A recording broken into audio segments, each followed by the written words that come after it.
अवामी तहरीक के मरकजी सीनियर नायब सदर नूर अहमद कातियार, सिंधियारी तहरीक के मरकजी सदर कामरेड गुलाम मुस्तफ़ा चांडियो, अवामी तहरीक ज़िला कमर शदात कोट के सदर इमदाद पठान ने शदात कोट में प्रेस कॉन्फ्रेंस के दौरान सहाफ़ियों से गुफ्तगू करते हुए कहा कि चौलिस्तान कैनाल की तामीर बैनुल-अक़वामी कवानीन के खिलाफ वर्जी है। वफाकी हुकूमत ने आइन तोड़कर चौलिस्तान कैनाल का मामला एकनिक को भिजवा दिया। अब एक बार फिर वफाकी वजारत मनसूबाबंदी ये बहाना बना रही है कि चौलिस्तान का नाम गलती से एकनिक ने दिया है। CDWP और CCI समेत किसी भी फोरम को दरियाए सिंध पर कोई नहर या डैम बनाने का अख्तियार नहीं है। मौजूदा हुकूमत ताकत और जबर के ज़रिए 6 नई नहरें बना रही है। मौजूदा हुकूमत अवाम के बजाय कारपोरेट फार्मिंग कंपनियों की नुमाइंदा हुकूमत है। उनका कहना था कि दरियाए सिंध पर तजावज़ात, ज़मीनों पर कब्ज़े और लाकानूनियत के खिलाफ अवामी तहरीक की जानिब से 22 दिसंबर को सखर में रैली निकाली जाएगी।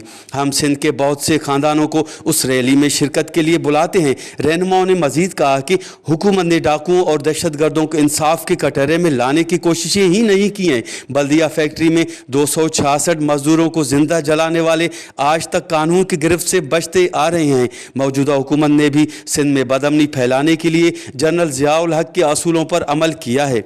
सिंध में अगवा, डकैती और चोरी की बढ़ती हुई वारदातों की जिम्मेदारी बिलावल शहबाज मखलूता हुकूमत है। इस मौके पर अवामी तहरीक के सीनियर रहनुमा शमन अबड़ो, महबूब रुख, सिंधी स्टूडेंट मूवमेंट के रहनुमा अबीबुर रहमान खोसो भी मौजूद थे। कैमरा टीम के साथ गुलाम अली ब्रावई, वश TV, शदात कोट।